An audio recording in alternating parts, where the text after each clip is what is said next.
you've heard about it, risotto. With honey. It's a Lombardian dish. It's a Milanese dish. Where I love Milan because of the opera. My husband and I are big opera fans.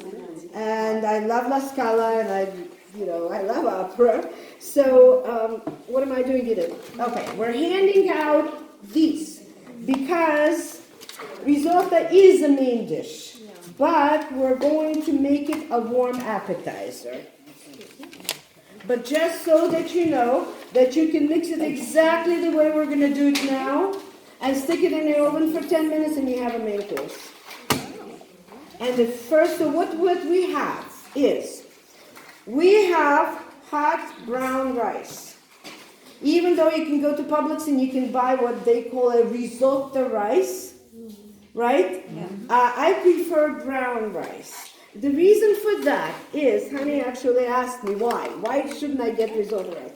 Because the real original Milanese Lombardian risotto is cooked in broth. Then they just cook rice and broth. Maybe they throw some vegetables into it, or maybe they don't. It's a food of the poor people. It's not a fancy food for them. And then they sprinkle it with Parmesan cheese, which will make it unkosher to begin with. By definition, it's meat and cheese, right? So we're doing this. We're using brown rice because it's cooked in water with a little bit of olive oil and salt. So, because we're not going to use broth.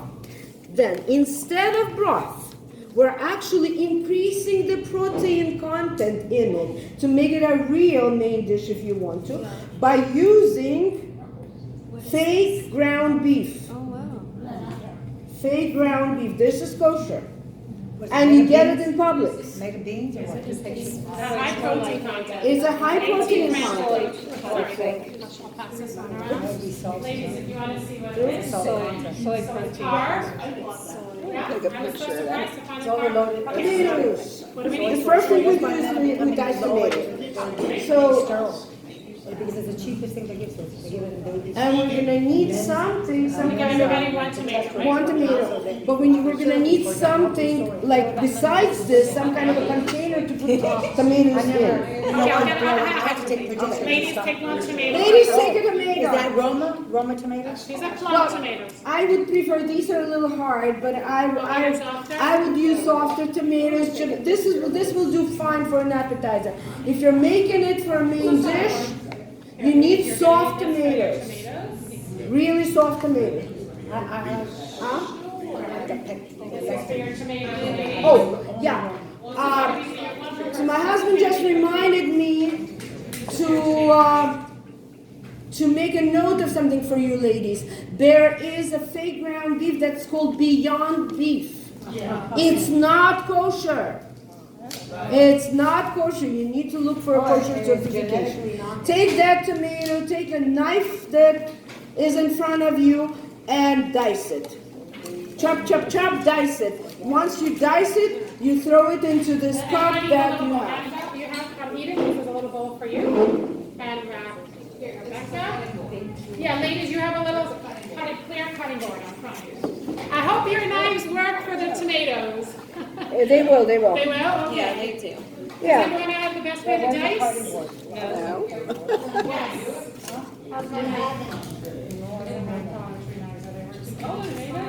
Oh, I see it. We have a lot more stuff in New York, Nahama. A lot more than we have here. Meaning not only in Jewish stores, but in regular stores. Yeah. What she just said, the Beyond Meat. So I'm supposed to dice it. Theoretically, we just have to do this process of making sure it's kosher. What does that mean? Yeah, we're not saying that it's not kosher. We're just saying that it doesn't have certification. Oh, vegan. Oh, what could be vegan and not kosher?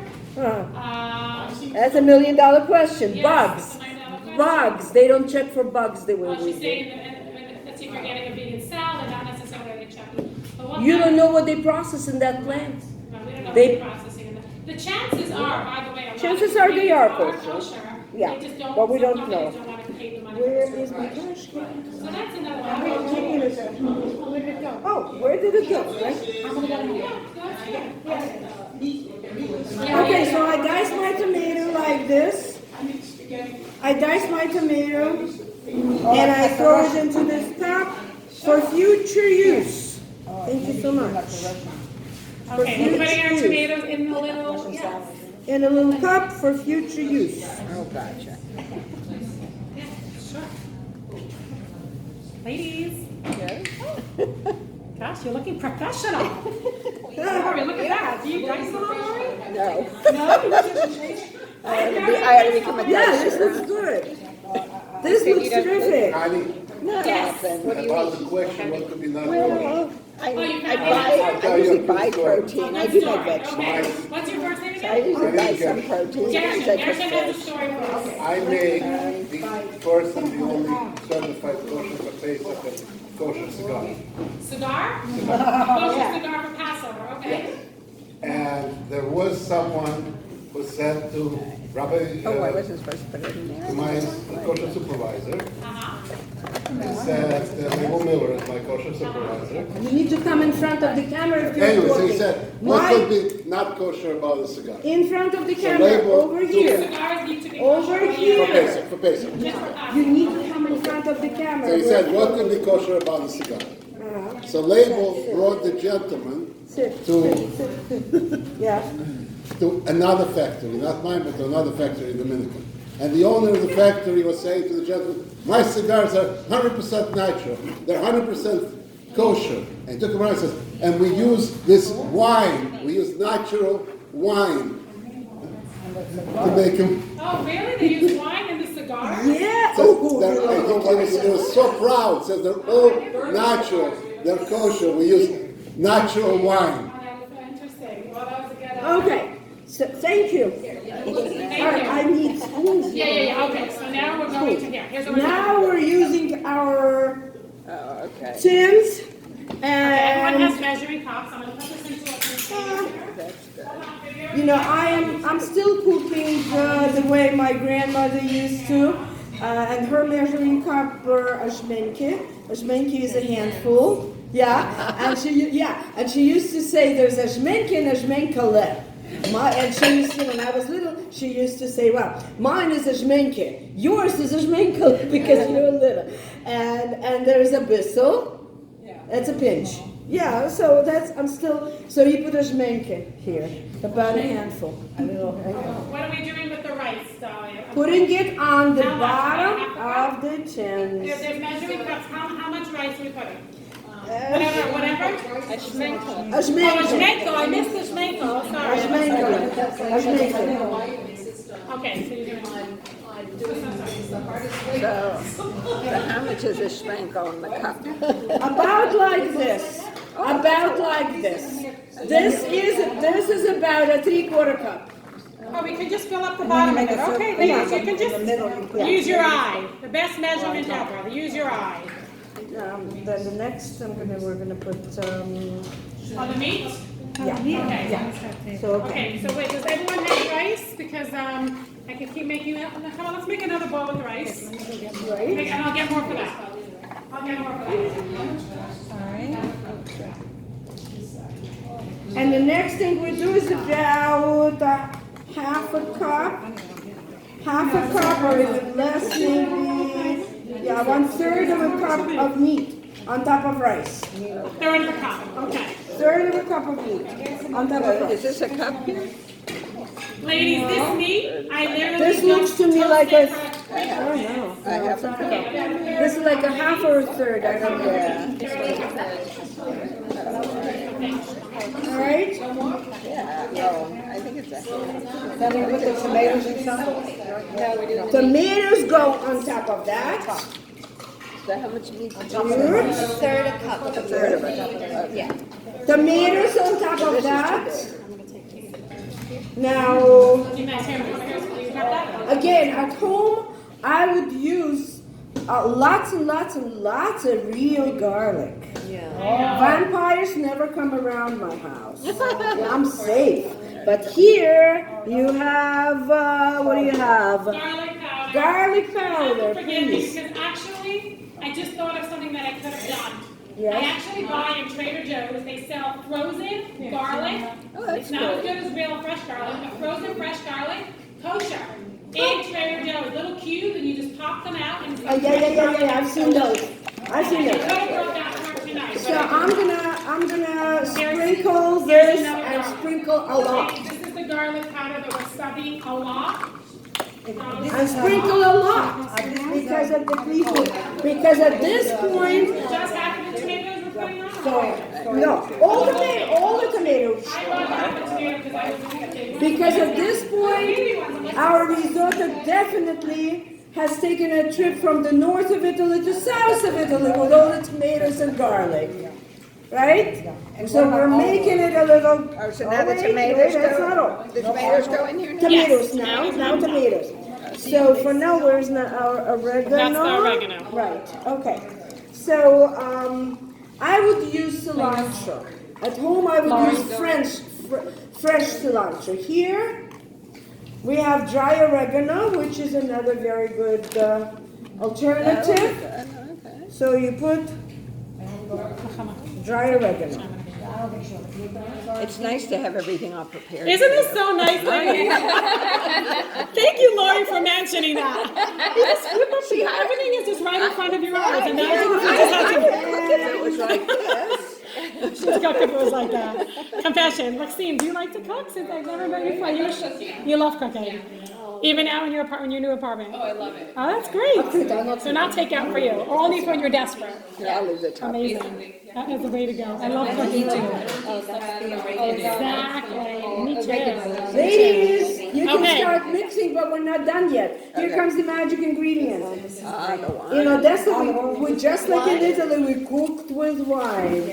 I cook with wine and I bake with rum. But in Odessa, we cooked with wine. So this will not be a real risotto without some sweet, light but sweet red wine. So how much are we A couple of spoons will do. Okay, so for those that like to measure, This for is those that a- like to Those measure, spoons that you're mixing we with. have tablespoons. Well, yeah, those spoons. The plastic, these plastic spoons? A couple of spoons. Couple, like 2 spoons of these? Okay, so ladies, I'll pass these down. There Yeah, you the hummus go. passing it around, just a little bit of wine. That's Right? Yeah, the hummus helping us out. Anybody want to hire Nicole? She's a busy mother of 4 kids. She is. Four amazing children. I tell you, the busier a mother is, the more she can accomplish, right? Aw, that's beautiful. Always, always. Oh, where's my cinnamon? I just saw it. Yes. And to give it even more of a North Italian flavor, cinnamon. Oh my God. And incidentally, if anyone here wants to get rid of some cholesterol, Yes, I do. burns cholesterol. Really? I add cinnamon to anything, even coffee. I add cinnamon to absolutely everything because it burns cholesterol. Even, Sprinkle some cinnamon, please. even dry cinnamon? Dry cinnamon burns cholesterol, yes. Wow, that's good to know. I'm gonna go to Publix after this. Right? Yes. And this will make it really, really Lombardian. Really, really Italian. Well, salt and pepper to taste. Fires can go out, yeah. And how many, they need a, there's a cover to close it. and then- Salt, where is my salt and pepper? Oh, it smells good.